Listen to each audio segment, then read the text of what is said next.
এক রাতের ঝড়েই সব শেষ। মুর্শিদাবাদের ডোমকল ব্লকের বৃন্দাবনপুর মাঠ এলাকায় বিঘের পর বিঘে কলা বাগান, মাথায় হাত কলা চাষি সাইফুল মণ্ডলের।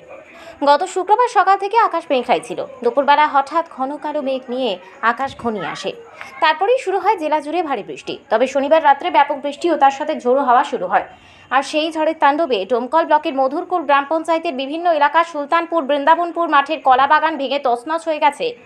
কৃষক সাইফুল মণ্ডল জানান, 2 পয়সা লাভের আশায় জমি কন্ট্রাক্ট নিয়ে কলা গাছ লাগিয়েছিলাম।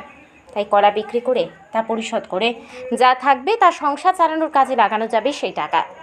কিন্তু এক রাতের ঝোড়ো হাওয়ায় যে এইভাবে তছনছ হয়ে যাবে সমস্ত কলা বাগান, তা সকালে কলার জমিতে এসে মাথায় হাত। সে আরও জানান, কয়েক মাস বাদেই কলা বিক্রির উপযোগ্য হয়ে উঠবে। এমন সময় জমিতে ভেঙে পড়ে আছে সমস্ত গাছ। তবে যে কটা গাছ অবশিষ্ট আছে, সমস্ত কৃষক আপন আপন জমির কলার পাতা কাটতেই ব্যস্ত। কারণ যদি আবার ঝোড়ো হাওয়া শুরু হয়, যদি বাঁচানো যায়। তার পাশাপাশি ব্যাপক বৃষ্টির ফলে কলাইয়ের জমিতে বৃষ্টির জল জমে থাকায় কলা নষ্ট হওয়ার মুখে। কৃষক সাইফুল মণ্ডল জানায়, যদি আর এদিন এভাবে বৃষ্টি হতে থাকে তবে কোনো জমির কলাই হবে না, সব নষ্ট হয়ে যাবে। আর এই কলাই সব থেকে লাভজনক ফসল বলেই মনে করেন।